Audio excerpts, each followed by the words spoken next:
how cold do you think that water is? These are Orthodox Russians dipping 3 times into icy waters to celebrate Epiphany, marking Jesus Christ's baptism, as even Russian President Vladimir Putin is at hand to take part in the freezing waters blessed by Orthodox priests.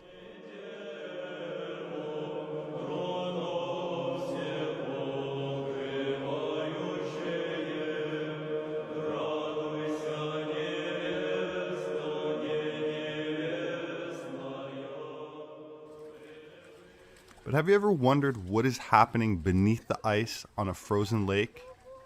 During the summer, the warm, lower density water sits on top of colder, higher density water.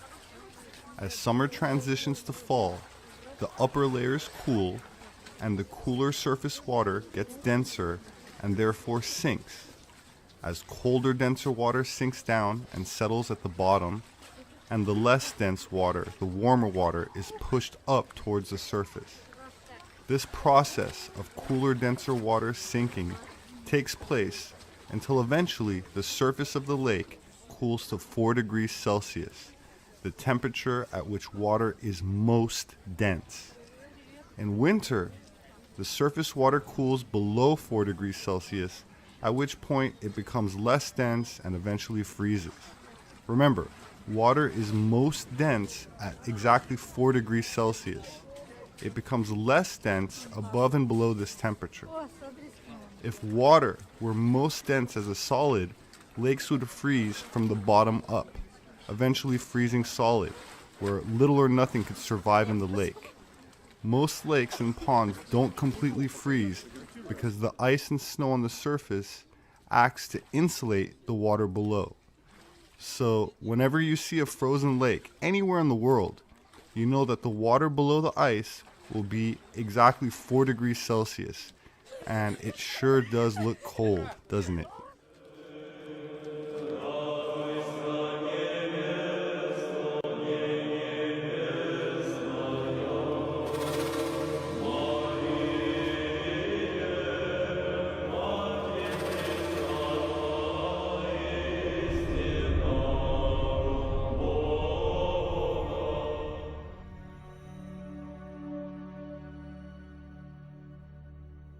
Ale my jesteśmy żywym Kościołem Chrystusa.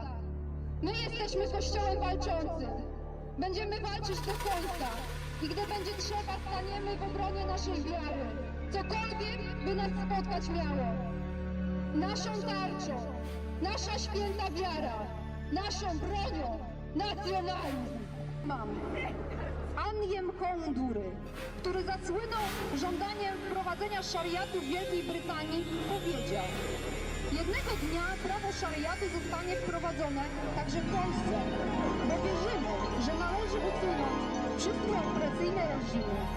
Jeśli rządzi wami ktoś inny niż Allah, to jest to forma ucisku.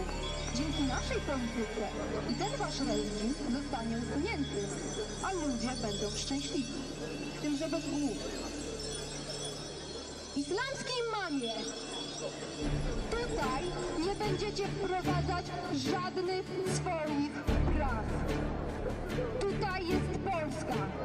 Tutaj jest nasza ziemia, nasz kraj, nasze prawa i zasady. Tutaj królem jest Jezus Chrystus. I nie interesują nas żadne dyrektywy i kwoty imigrantów, które gdzieś tam sobie przydzielacie. Powtarzam, to nie nasze wojny, nie nasza kultura, nie nasza wiara i nie nasi imigranci. Zaraz po zamachach w Brukseli złożyliśmy wniosek do naszego dolnośląskiego wojewody i do marszałka. Czekamy na odpowiedź, zostały im chyba jeszcze jakieś 2 dni. Zwróciliśmy się o udzielenie informacji publicznej na temat sprowadzenia do naszego miasta jakichkolwiek przybyszy oraz ich rozlokowania, jak i finansowania tego przedsięwzięcia. Czekamy na odpowiedź. Na pewno niedługo Państwa poinformujemy, co nam włodarze powiedzieli.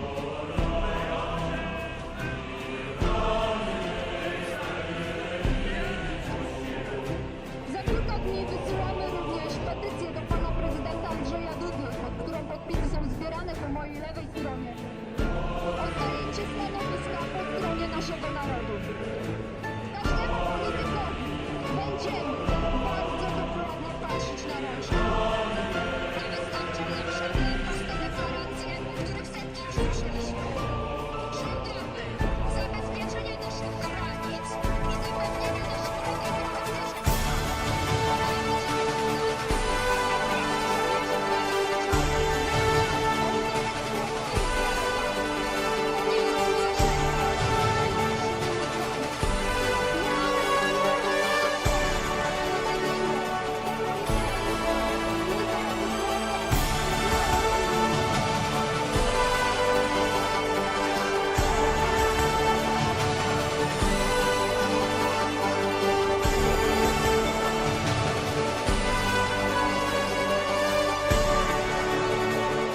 Vladimir Putin is visiting Syria to inspect Russian troops on the ground. As Syrian President Bashar al-Assad rushes to catch up with him, Assad is held back so that Putin can walk on alone. To many, this moment sent a clear message that Russia was in charge in Syria's civil war. In 2015, Russia waded into Syria's brutal conflict and single-handedly turned the tide in Assad's favor.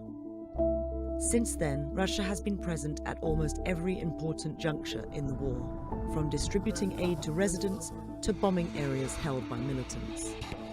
But Russia's interest in Syria extends beyond its backing of Assad. Its interest is also deeply rooted in Russia's efforts to redevelop the Orthodox Church, a key unifier at home and central to Putin's grip on power. In essence, Russia has a religious interest in Syria. To understand, we have to go back when Assad's father, Hafez al-Assad, was president. In 1957, the elder Assad trained in the Soviet Union, where he learned Russian and how to fly fighter jets. Until his death in 2000, he met with leaders in the Soviet Union and later in Russia. Russia didn't lose the Soviet-era ties after the collapse of the Soviet Union in 1991, but it certainly lost its clout. What we see now under Bashar al-Assad and Putin is a reinvention of that close relationship between the Syrians and the Soviets. On the global stage, Russia is aggressively pursuing its message that it is the savior of the Christian world. Assad, who belongs to a minority Muslim sect, seems to agree. Shortly after Russia entered the Syrian war, Assad said Putin was the only defender of Christian civilization one can rely on. The Christian Holy Lands, of course, include Syria. There are two cities in Syria significant to Russia's Christian history. First, Palmyra, a prominent city during the Roman Empire and home to some of Christianity's oldest churches. Catherine the Great, the influential 18th century Russian leader, often compared herself to Zenobia, the legendary 3rd century queen of Palmyra. She also compared her court in St. Petersburg, then the capital of Russia, to the court of Palmyra. Today, St. Petersburg is still widely known as the Palmyra of the North. A Russian orchestra performed in Palmyra in May 2016. Many saw it as effective propaganda, portraying Russia as a global arbiter of culture. Second, the city of Malula, one of the only places in the world that speaks Aramaic, the language of Jesus. St. Thecla's Monastery, an ancient church in Malula destroyed by the Islamic State, has been recently rebuilt by a Russian government-linked veterans charity. Members of the charity have visited Malula regularly. Victory in Syria is part of Russia's plan to be seen as a serious power broker all over the world. Syria is its entrance into the Middle East, but it's also a key part of Russia's rise and prominence. When Russia first got involved in the war, there was little support among Russians for what looked like a costly and messy conflict. It was all too reminiscent of the Soviet Union's disastrous war in Afghanistan in the 1980s. But today, the Syrian war has arguably become part of the cultural makeup of Russia. It has been, without question, already a Russian victory.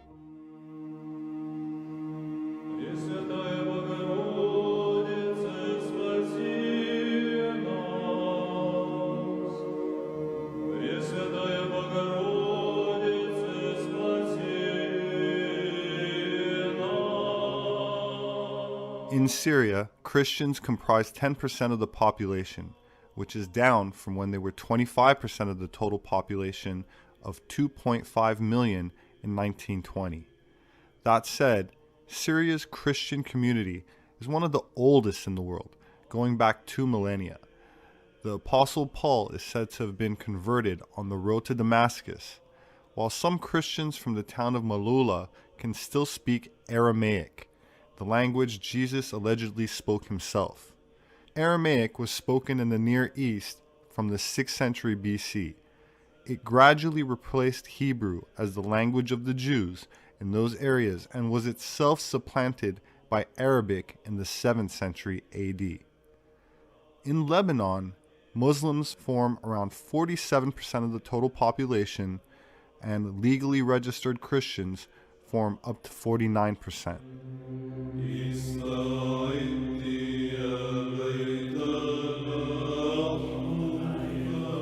Lebanon is the last fortress of Christianity in the Middle East. It's an oasis of peace and a bastion of democracy. It's the only country where the Catholic Patriarch is the national symbol of sovereignty. In Lebanon, being a Christian is not merely a notion, it's an identity. Let's make no mistake about it. There is no Maronite around the world if we don't have Lebanon. According to the unwritten National Pact of 1943, Lebanon is governed by a balance of power between Christians and Muslims. The Prime Minister has always been a Sunni Muslim, and the President a Maronite Catholic. This consensus of power is the fruit of a long coexistence and mutual respect. However, peace is very fragile. It's broken down twice in the more than 7 decades since Lebanon's independence. And now it's under threat again. Demography in Lebanon is an extremely important factor because Lebanon is built on a demographic balance between Christians and Muslims. The Syrian newborn today exceeded the Lebanese newborn. Therefore, nature doesn't like void. Christianity has existed in Lebanon since the 1st century. The Gospels say that Jesus himself preached and performed miracles here in the region of Tyre and Sidon. The miracle healing of the daughter of the Canaanite told by St. Matthew in the 15th chapter of his Gospel may have happened here on these very streets. The New Testament bears witness to Peter and Paul's evangelization of the Phoenicians and the founding of the ancient Patriarchate of Antioch. Christianity, however, spread slowly due to a strong pagan current that venerated the male god Baal and the goddess Astarte. Shrines were erected to them across the mountain regions until in the 4th century, Saint Maron attracted a great number of followers. They would later call themselves Maronites. The Maronites converted the pagan practice of forest sanctuaries into veneration of the holy wood, the cross of Christ, and veneration of Our Lady supplanted worship of the female divinity Astarte. Despite medieval wars between Crusaders and Muslims, 500 years of Turkish rule, and French colonization, the Maronite Catholic Church not only survived, but became the leading religion in Lebanon.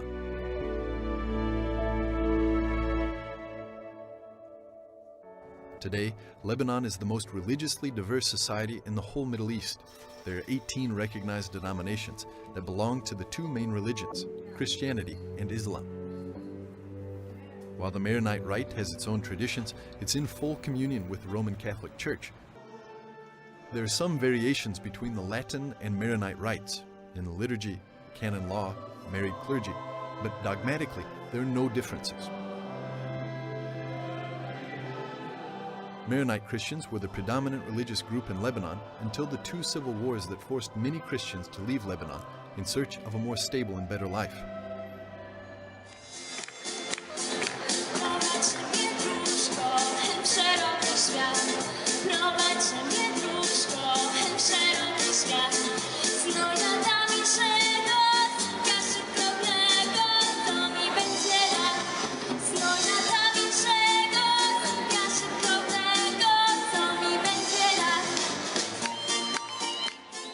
With 88% of Poles identifying as Roman Catholic, Christianity has, unlike parts of the Middle East, emerged as a cultural unifier.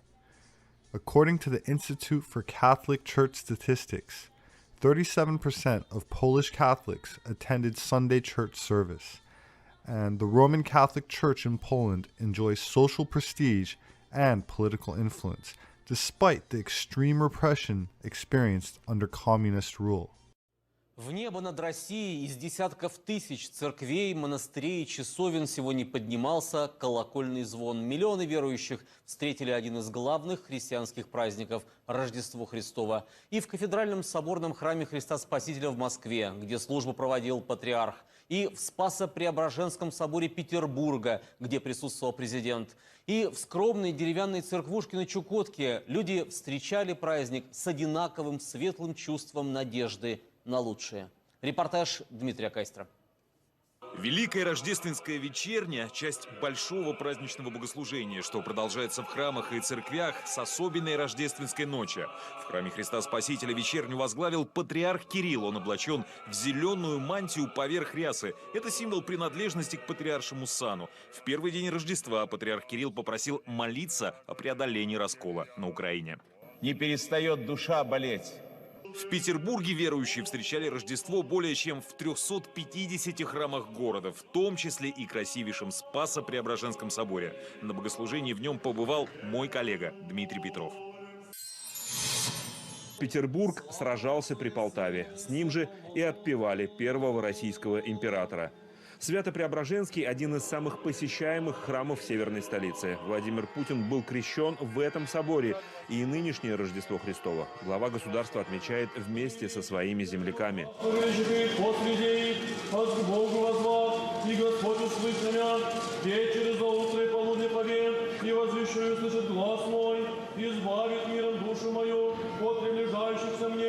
Президент встает вместе со всеми. Рядом совсем юные воспитанницы воскресной школы, что при Свято-Преображенском соборе.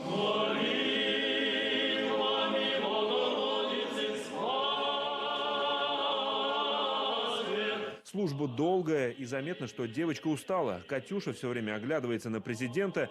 Тот просит принести для нее стул. После причастия нам удалось спросить Катю, что же ее так обеспокоило. Я хотела увидеть, как президент посмотрит на меня.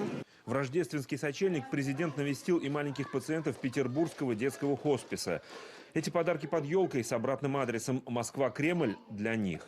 Петербургский хоспис, один из первых в России, открылся в 2003 году. Ребятам с тяжелейшими заболеваниями здесь помогают познавать мир, учиться. В местном храме Владимир Путин в канун Рождества поставил свечку о здравии всех детей.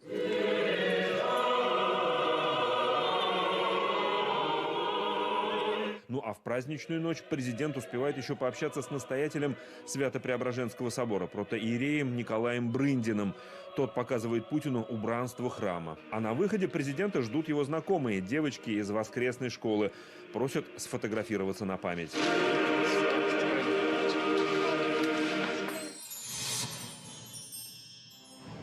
Богослужение в храме Христа. В зале церковных соборов храма Христа Спасителя сегодня по традиции прошла патриаршая рождественская елка. Московский первый иерарх встретился с детьми и поздравил всех со светлым праздником Рождества Христова. Дмитрий Кайстер, Дарья Иноземцева, Екатерина Фролова, Сергей Рубанов, Олег Макаров. Вести.